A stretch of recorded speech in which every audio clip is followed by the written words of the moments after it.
여러분들께 이미 말씀을 드린 대로 제가 윤석열 유튜브 50만 캠페인을 주도적으로 이끌고 있습니다. 그래서 시청자 여러분들께서요, 제 방송 제목 밑에 링크가 걸려 있거든요. 그거 꾹 눌러주시면 한 5초밖에 안 걸려요. 꼭 좀 눌러주셔서 지금 26만 명이 조금 모자라는데 내일까지 30만 명 이렇게 가면 못 갈 것 같아요. 그래서 주변 여러분들께서 손에 손을 잡고 꼭 좀 주변에 많이 권유해 주시고, 그리고 아울러서 전욱현의 안보정론도 꼭 좀 구독을 널리 눌러주시면 좋겠습니다. 그래서 정권교체 앞장서는 그러한 유튜버가 될 수 있도록 적극 성원해 주시면 대단히 고맙겠습니다.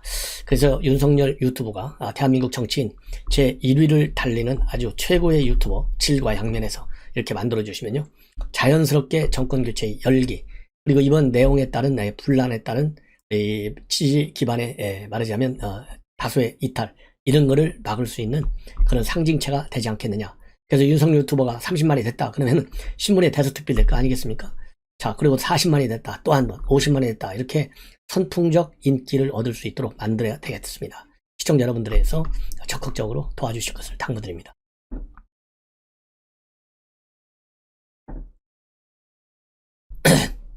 저도 이번에 내용을 보면서 여러 가지로 고민도 많이 하고 열도 받고 좀 속도 상하고 그러다 보니까요, 제가 좀 진이 좀 빠진 것 같아요. 그래서 시청자 여러분들께서 좀 목소리가 좀 센 것 같은데 이해해 주시고 잘 들어주시면 고맙겠습니다. 윤석열 후보 이러다 보니까 이제 빨리 이러한 내용의 수렁에서 벗어날 수 있는 행보, 즉 정치적인 일정과 메시지에 굉장히 뭐라 그럴까요, 심혈을 기울이고 있습니다. 그래서 오늘 이제 문자 메시지 당원들한테 보냈는데 이 내용 여러분들께 말씀을 드리겠습니다. 한마디로 해서 이번 시간에는요, 윤석열, 그 다음에 이준석, 홍준표, 또 추미애가 요새 계속 나와요. 추미애, 또 이 안철수, 이 중요 인물들 이런 발언을 가지고 해석해 드리겠습니다. 자, 그래서 윤석열 후보가 이제 초심으로 돌아가 가지고요, 정권 교체 그 의지, 그야말로 이제 맞짱 뜨는 의지를 강하게 내놓고 국민들한테 말하자면 회초리를 맞는 한이 있더라도 반드시 국민들의 섭섭함은 풀어드리겠다. 그리고 정권 교체를 못 이루면 이거는 역사적 죄를 짓는 거다. 결기를 다시 다지고 있어요. 예. 제 결단에 실망하거나 섭섭한 마음이 있으면 풀릴 때까지 계속 회초리를 맞겠다. 모든 잘못은 오롯이 대통령 후보인 제게 있다. 정치선언 이후 지금까지 시간은 저 인생에서 가장 긴 나란이었고, 여러 고비와 어려움에도 윤석열을 지켜주신 여러분이 계셨기에 부족한 제가 국민의힘 대선 후보가 돼서 지금까지 어려운 여정을 헤쳐올 수 있었다. 저와 우리 당을 지지해주시고 정권 교체를 열망하신 여러분들께서 내부 갈등을 크게 걱정하셨고 많은 비판을 했다. 저는 이준석 대표와 오직 대선 승리, 정권 교체를 향해서 힘을 모으겠다는 결단을 내렸다. 대선을 60일 남긴 지금 국민의힘이 내부 갈등을 지속한다면 대선에서 승리할 수 없다. 제1야당 후보로 나선 제가 정권 교체에 실패한다면 역사에 큰 죄를 짓는 것이고, 대한민국 미래를 위해서 민주당과 이재명 후보의 집권은 반드시 막아야 한다. 자, 그래서요, 이 댓글을 보면 윤석열처럼 모든 책임은 자신에게 있다고 말할 수 있는 사람이 대통령이 되어야 하고, 모든 책임을 부하 직원에게 떠넘기고 공은 모두 대통령이 차지하는 문재인 같은 건 말고, 그래야 공무원들도 일할 맛이 나는 것이고, 그래야 대통령도 권한을 뛰어넘는 짓을 하지 않는다는 말이다. 영화 한 편 보고 원자력으로 전기를 생산하면 나라가 망할 것처럼 행동하면서 서류를 조작하면서까지 탈원전을 추진하는 어리석은 짓은 하지 않을 테니까. 그리고 이러한 뭐라 그럴까요, 이 댓글이 달아 있습니다. 달라와 있어요. 그래서 이 댓글 제가 오래간만에 한번 소개해 드리는데요. 자, 그리고 또 이 며칠 늦어졌지만 지금이라도 민심에 따라 결단을 내려야 한다. 그리고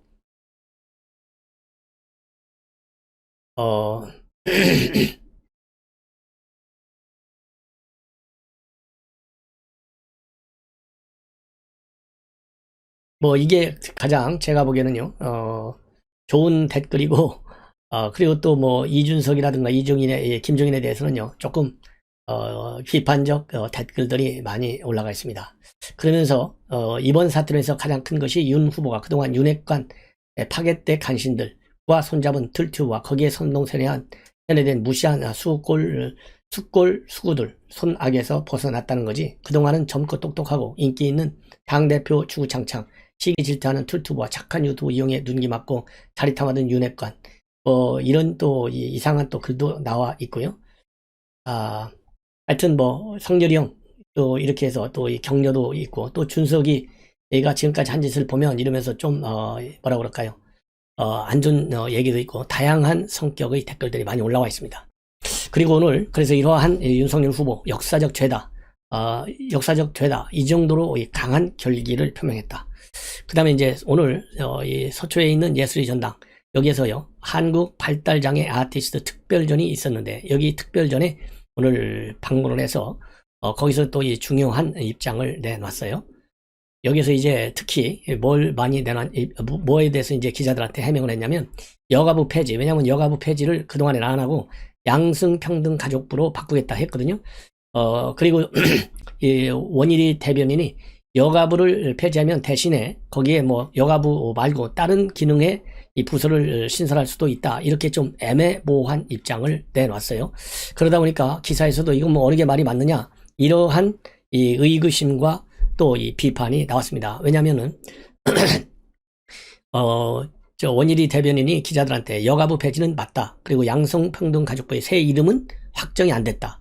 여가부 대신에 새로운 뭔가를 신설하긴 할 거다. 이렇게 대변인의 입장문이 나왔습니다. 그러다 보니까 오해를 받은 거예요. 그래서 윤석열 후보가 대변인의 여성가족부를 폐지하고 명칭만 변경한다는 취지의 발언은 사실이 아니다. 여가부 폐지가 맞다. 더 이상 남녀를 나누는 것이 아닌 아동, 가족, 인구 감소 문제를 종합적으로 다룰 부처의 신설을 추진하겠다. 그리고 이 자리에서 명확히 말씀드리는데 어떤 발언이라도 저 윤석열의 입에서 직접 나오지 않는 이상 공식 입장이 아니다. 원칙과 정의, 강력한 리더십과 강단으로 국민 여러분과 함께 하겠다. 우리 함께 정권교체 갑시다. 이런 입장을 오늘 이 페북을 통해서 내놨고요. 그리고 이제 현장에서 오늘 예술의 전당 거기에서는요 이 여가부 폐지와 관련해서 똑같이 확실하게 발표했습니다. 아까 말씀드린 대로 이 분명히 여가부는 폐지한다. 예, 폐지한다. 그리고 이러한 여가부 폐지와 관련해서는 국가와 사회를 위한 일이다. 이렇게 얘기를 하고 그리고 이제 세부 공약에 관해서는 별도로 내주에 발표할 예정이다. 이렇게 입장을 발표했어요. 그리고 지금 보도를 보면 이 여가부 폐지와 관련해서는 여러분들의 의견을 많이 들었지만 특히 청년 파트의 의견을 많이 반영한 것으로 그렇게 지금 나와 있습니다. 예를 들자면 이제 장해찬 청년 노무장이잖아요.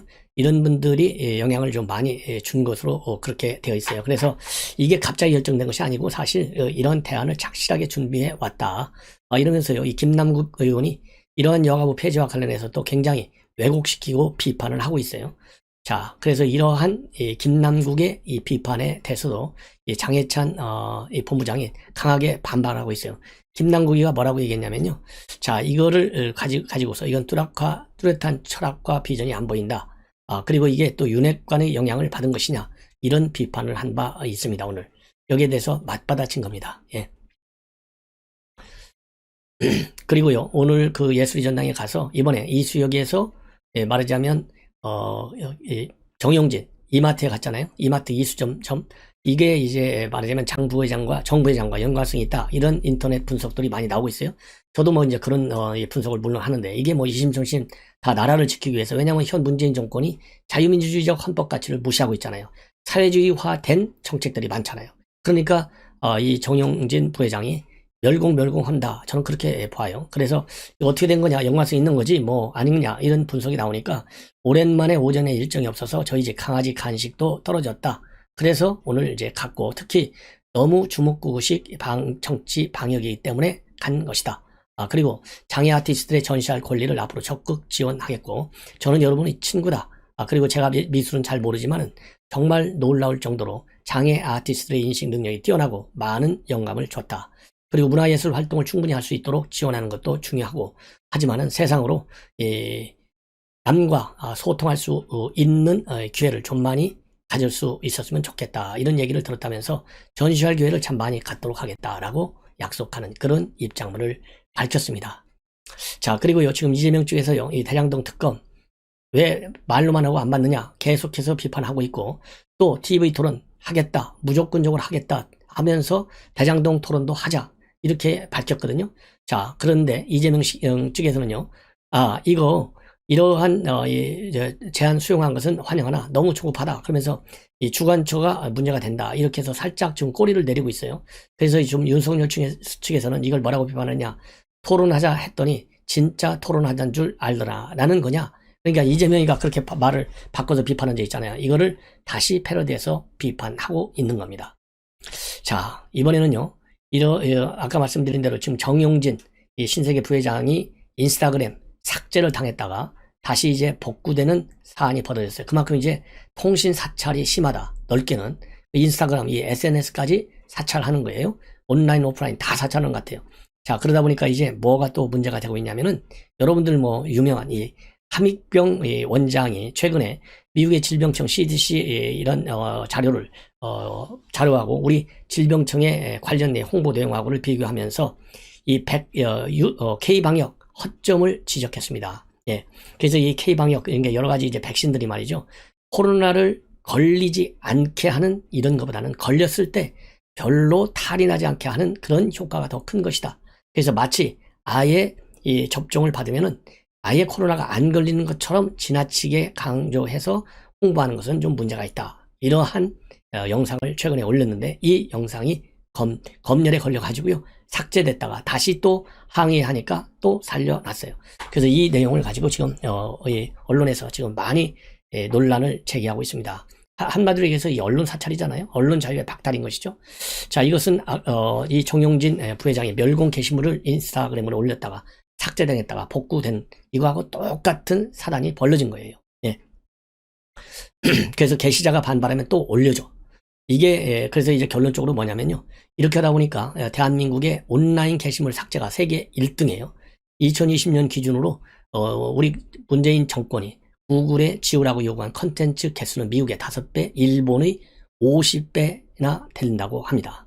그러면 이게 어떤 일이냐? 이 함익병 원장이 말이죠. 지난 6일날 그러니까 이제 오늘이 8일이잖아요. 어제 그제죠. 영상을 하나 올렸어요. 6일날 오후 2시에 올렸는데 의학 채널 비욘디 유튜브 채널 여기에 코로나 백신 일부 해서 더 이상 전염을 막지는 못한다. 이런 제목을 올렸는데 그날 잘못된 의료 정보로 분류돼서 강제 삭제됐고 사유는 유튜브 커뮤니티 가이드 위반이다. 이렇게 되어 있다고 합니다. 자, 그래서요. 이 유튜브 측에서는 뭐라고 그러냐면 다시 올릴 수 있도록 요청을 해 놓고 놨다. 이런 얘기를 이 커뮤니티에 올렸어요. 이렇게 되니까 이 함씨가 이 장문의 댓글을 달아서 강력히 반발을 했습니다. 한마디로 언론 탄압이다. 탄압 주체가 누구인지는 알 수 없지만은 유튜브 담당자 해명대로 AI에서 인식한 자동 알고리즘 탓인지 아니면 의도된 다수의 정보 왜곡으로 인한 것인지 아니면은 그 이상 이건 좌파들의 공격인 거죠. 그 다음에 그 이상의 레벨에서 온 외압인지 이거는 이제 정치적인 압박 탄압이죠. 어느 경우든 지금의 삭제기는 구글의 사훈인 Don't be evil 그러니까 악마가 되지 마라. 이거를 정변으로 위반하는 행위다. 그러면서 강력한 항의가 없으면 이 좋은 방송의 강제 삭제는 반복될 수 있다는 점을 아시고 이번 사태에 적극적인 항의를 좀 해달라. 침묵하는 사람에는 굴종과 노예적 삶만 있다는 것을 이런 일로 뼈저리게 느낀다. 강력히 반박 입장문을 내놓았어요. 자, 그래서 이게 제가 보기에는 이제 정치 방역이다. 이러한 이런 비난 여론이 퍼지는 것을 막기 위해서 정부 당국에서 말하자면 이거를 삭제하라고는 압력이 제기된 것이 아닐까. 이 세 번째 가능성이 크다. 저는 그런 합리적 추론을 하게 됩니다. 자, 왜 그러냐면요.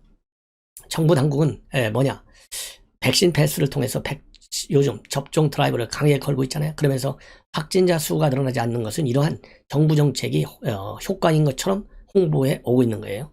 그래서 정은경 질병청장도 백신 접종은 감염 위험을 낮춘다. 이렇게까지 직접적으로 말을 하고 있는 상황입니다. 그렇지만은 영상에서 한 원장을 뭘 주장하고 있느냐? 백신이 델타로 인한 중증과 사망을 막는 데는 효과적이다. 그러나 더 이상 감염을 막을 수는 없다. 이런 얘기를 근거로 들고 있어요. 이 얘기는 누가 했느냐? 그러니까 중증 사망을 막는 데 효과적이지 감염 자체를 막을 수는 없다. 이거는요. 이 함익병 원장의 생각이 아니고 미국의 질병청 최고 책임자인 로셸 월렌스키의 인터뷰 내용이에요. 이 인터뷰 내용은 이 모두에서 말씀드린 대로 백신 접종은 감염 위험을 낮춘다. 이러한 정은경 말하고 대비되잖아요. 아예 감염이 안 걸리는 거야. 이런 얘기로 들리는 것이고 감염은 걸리는데 심하게 아프거나 죽는 것을 막을 수 있는 거야. 그래서 감염은 못 막어. 이게 리 CDC 책임자의 발언이에요. 이걸 가지고 이제 함익병 원장이 누군가는 틀린 얘기다. 백신이 코로나 바이러스가 인체에 들어오는 것, 즉 감염을 원천 차단하는 게 아니고 인체에 들어온 바이러스가 심각한 증세로 이어지지 않도록 싸워주는 역할을 하는 것이며 백신 접종자도 본인은 아프지 않더라도 바이러스를 다른 사람에게 옮길 수는 있다. 이러한 해석이 되는 내용입니다. 이게 유튜브 측에서 이 유튜브 커뮤니티 가이드 위반했다. 그러면서도 구체적인 삭제 이유는 밝히지 않아요. 그래서 이 전문가들 사이에서도 이거 도저히 이해할 수 없는 것이고 정치적 압력이 있은 것이 아니냐, 이런 반발을 한 겁니다. 자, 참고적으로 말이죠. 이 한국의 이러한 이 탄압, 삭제 요청 압도적으로 1위인데요. 2020년도 통계를 보면 구글이 발표하는 투명성 보고서에 나와 있는 겁니다. 삭제 요청이 한국이 54,300개, 미국은 9,400, 일본은 1,000개, 독일이 한 2,000, 영국은요 800개, 불란서가 5,400개. 여기에 유튜브도 포함됩니다. 그래서 정부가 요청한 54,000개 중에서요, 이 삭제를 거부를 당한 것이 35%나 됩니다. 예. 그리고 작년 상반기에도 한국 정부는 구글에 29,900개 콘텐츠 삭제를 요청했어요. 그래서 한국보다 더 많이 요청한 나라는요, 요걸 더 많이 한 나라는 러시아, 카자흐스탄, 파키스탄, 인도네시아. 어떤 나라들인지 여러분들 뭐 대충 짐작하시죠? 자, 이 정도로 우리가 지금 이 언론 환경이 굉장히 말하자면 안 좋다. 그래서요, 이런 측면에서 유튜브, 제 방송을 비롯해서 우리 시청자 여러분들께서 지켜질 수 있도록 그야말로 주변 관련 내용을 철저히 모니터해야 된다. 이런 생각이 듭니다. 자, 이제는요, 이진석 대표가 이 방송 인터뷰를 통해서 김종인 위원장의 복귀를 적극적으로 추진하겠다. 참 배울 게 많은 점이고, 또 그리고 그야말로 이번 정권 교체를 위해서 많은 노력을 해야 되는데 여러 사정 때문에 지금 함께하지 못하고 있는 것이 굉장히 안타깝다. 그러면서요, 본인은 적극 나서겠다라는 입장을 지금 이준석 대표가 밝히고 있고, 그리고요, 지금 현재 이제 김종인 위원장이 마음을 추스르기 때문에 하루 이틀 정도 지나면 찾아뵈려고 한다라는 의사까지 밝혔어요. 그리고 이제 홍준표 의원의 경우에는 지금 현재 상당한 도움을 주고 있고 중요 시점에서 조언과 적절한 조정 과정을 직접 수행하고 있다. 이렇게 밝혔습니다. 윤석열 후보가 또 어떤 말하자면 행보를 하고 있는지 상당히 궁금하실 텐데요. 이거를 일목요연하게 정리해드리면, 여러분들 아시다시피 이제 윤석열 후보와 이준석 대표 간의 갈등 일단 마무리됐잖아요. 그래도 뭐 또 넘어야 할 선이 많다, 어려운 점이 많이 있다, 이런 점은 제가 이미 다 상세하게 분석을 해드렸어요.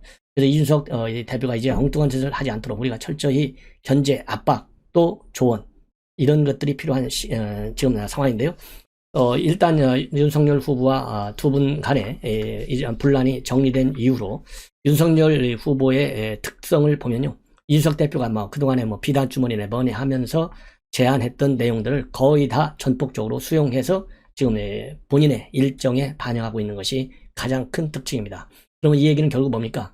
지금 현재 민주당이든 아니면 우리 윤석열 후보든 또 이 국민의당 안철수 후보든 간에 지금 최고의 정치적인 타겟이 어디냐? 2030에 들어가 있어요.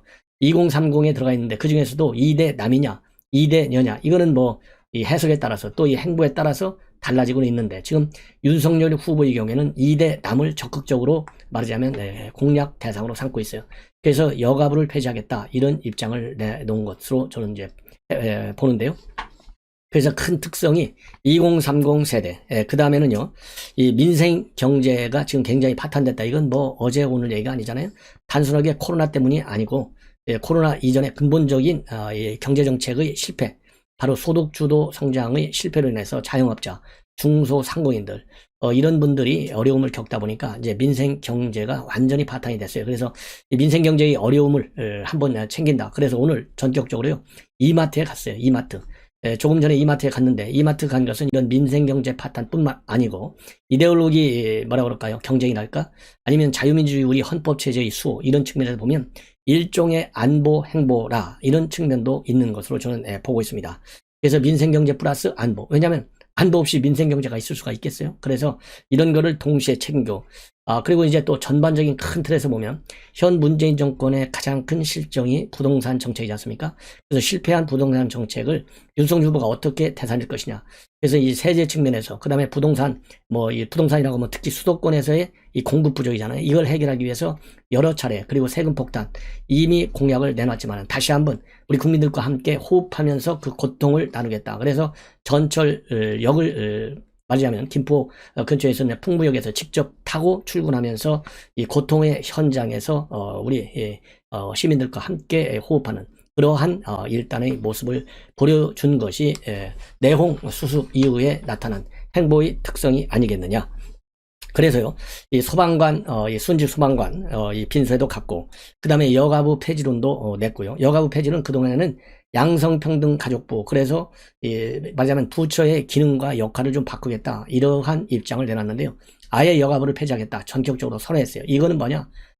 이준석 대표가 얘기하는 이대남 챙기겠다는 의지가 강력히 반영이 된 것이고, 그렇게 해서 선거 기존 공약을 전면 수정하는 그런 과감한 조치도 취하고 있어요. 그 다음에 이 AI 윤석열을 등장시켜서 본격적으로 선거에 활용하고 있는 이런 모습. 그리고 GTX 인근에 말하자면 이 전철역을 대적으로 확대시켜서 외곽에서 서울 강남에 진입하는데 최소한도 30분이면 진입할 수 있도록 그래서 접근성을 키우는 것이죠. 그럼으로써 이 주변 역에 말하자면 역세권 말하자면 아파트를 많이 짓겠다, 공급량을 늘리겠다, 이런 입장을 내놨습니다. 그리고 또 이 청년 간담회도 하고 있고요.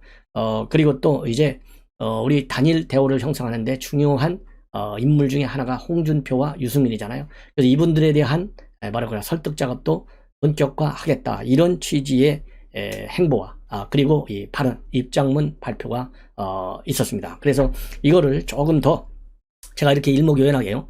지금 의미, 행보의 의미와 전략적인 목표 이런 거를 지금 방금 설명해 드린 대로 드렸고, 그럼 구체적으로 이러한 행보를 할 때 윤석열 후보가 내놓은 이런 발언문, 왜냐하면 저는요 이 선거 국면에서는 제가 해석하는 것도 중요하지만은 직접 후보가 또 아니면은 관련 정치인들이 어떻게 발언했는지 이것도 저는 굉장히 중요하다고 봅니다.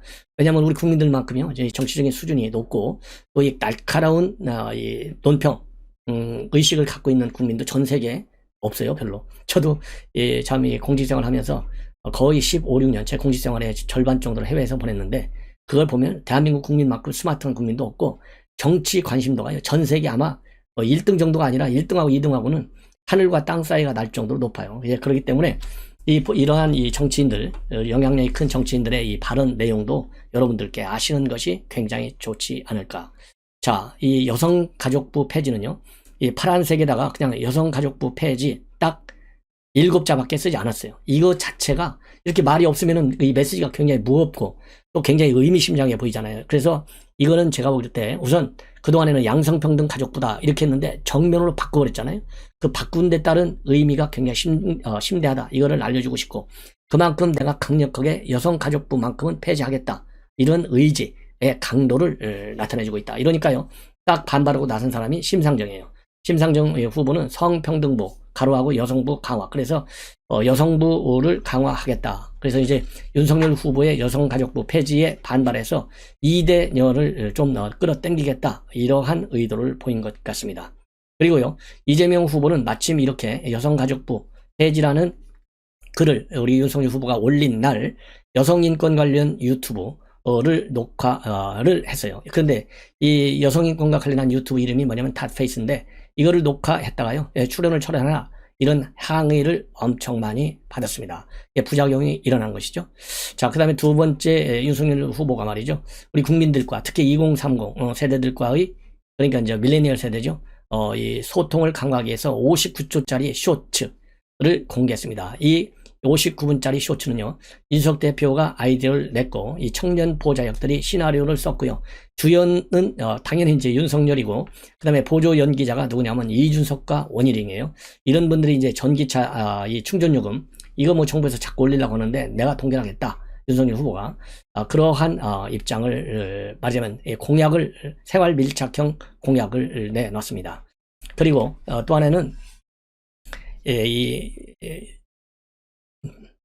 지하철 정기권, 이 지하철 정기권과 관련해서도 적용 범위를 확대하겠다. 그래서 윤석열 후보가 지하철 정기권 여러 가지 지금 불만들이 많은데 이걸 이제 확대하겠다는 거하고, 전기차 충전 요금 이제 동결하겠다. 이렇게 하면서 윤석열 후보가 굉장히 소화가 잘 되는 아주 그냥 뿌듯한 이러한 이 감정까지 아주 잘 이 전달을 하는 쇼츠 영상을 만들어서 이걸 통해서 생활 밀착형 정책, 우리 유권자들에게 보다 더 가깝게 그리고 알기 쉽게 설명하려는 이런 의도가 아니겠느냐. 그래서 정책 제안에서부터 채택까지 과정을 획기적으로 줄이는 것이고, 그래서 이제 여기에서도 동영상에서도요, 선조치 후 보고 이런 또 말이 나와요. 왜냐하면 이러한 대담은요, 이준석과 이 원희룡 두 분 간의 대담을 통해서 이준석 대표가요, 이 본부장님 그거 아세요? 문재인 정부가 전기차 충전 요금을 계속 인상한다나요? 한대요. 이렇게 걱정스러운 표정으로 물으니까 원희룡 본부장이 내리지도 못할 망정 이렇게 답을 한 뒤에 안 되겠다, 우리는 5년간 동결로 간다 이렇게 하고, 그 다음에 이준석 대표가 그럼 후보님께 보고 드려야 할까요? 이렇게 원 부장한테 물으니까 원희룡 부장은 노 선조치 후 보고 딱 이래서 이러한 정책 결정 과정이 앞으로 굉장히 신속하게 빠르게 이루어질 것이다. 이런 해석이 가능한 대화다. 그래서 이준석 대표는요, 누구보다 빠르게 우린 남들과 다르게 이렇게 덧붙였는데, 이러한 표현은 우리나라 래프 아웃사이더의 랩 가사를 인용한 것입니다. 그 다음에 이제 GTX 3개 노선을 신설하겠다, 이러한 입장을 바로 어제 발표했어요.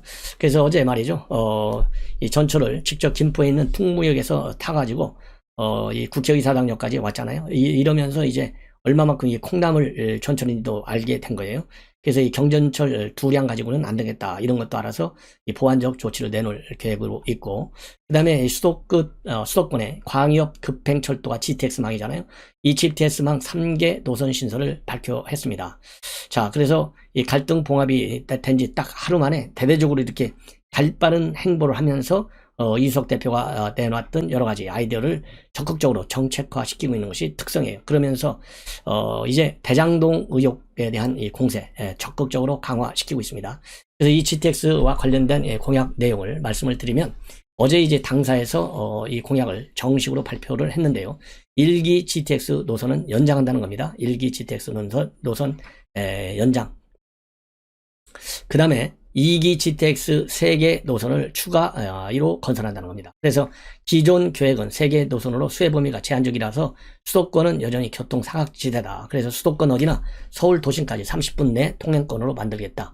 그리고 수도권 남부를 말이죠, 동서로 연결하는 김포에서 강남 그리고 팔당까지 가는 GTX D선, 그 다음에 서울 북부 동서를 잇는 인천 검안, 그 다음에 구리 남양주 노선인 GTX E, 그 다음에 수도권 거점 지역을 연결하는 순환 노선인 GTX F를 새로 만들겠다, 이런 입장을 발표했고요. 그리고 GTX 노선 주변에 1만에서 2만 가구 수준의 역세권 컴팩트 도시를 여러 개 건설해서 25만 가구의 새로운 주택 공급을 하겠다, 이런 약속을 했어요. 그래서 말하자면 이 GTX 연장 신설, 그 다음에 역세권 주택 공급, 부동산 가격을 안정시킬 것이다, 이러한 입장을 내놨습니다. 그리고 이제 또 이 대장동 사태와 관련해서요, 어제 오후에는 대장동 원주민들하고 만났어요. 그래서 이 땅을 굉장히 싸게, 말하자면 강제 수용을 당한 거나 마찬가지잖아요. 이런 이 불만, 그리고 또 이번 대장동 사태하면 주로 범죄 혐의만 맞춰져 있는데, 피해자들을 정말 얘기를 잘 들어보니까 기가 막힌다, 이러한 분노도 우리 윤석열 후보가 느끼는 계기가 됐다. 그래서요, 이 대장동을 포함해서 이재명 제대로 토론하자, 이러한 입장을 원일이 대변인을 통해서 발표를 했습니다. 그리고요, 또 윤석열 후보의 경우에는요, 지금 택시들 보호 칸막이 설치는 물론이거니와 두 번째 공약으로 주류 가격에 포함된 주세를 음주운전 예방 그리고 이 피해자 지원에 활용하겠다라는 이런 입장도 발표한 바 있습니다. 그리고 이제 AI 윤석열이 말이죠. 이름이 좀 복잡하잖아요. 그래서 이거를 약칭하여 우이키윤이라고 한다고 합니다. 아주 우이키윤 이름 잘 지은 것 같아요. 그래서 우이키윤이 이제 직접적으로 선거 활동에 나섰어요. 이 아이디어는 뭐 잘 아시다시피 이준석 대표가 비단 주머니다 이렇게 해서 공개한 바 있는데, 여기서 굉장히 말하자면 재미있는 그러한 이 질문, 그리고 재치 있는 답변도 많이 나왔다, 그렇게 되어 있습니다.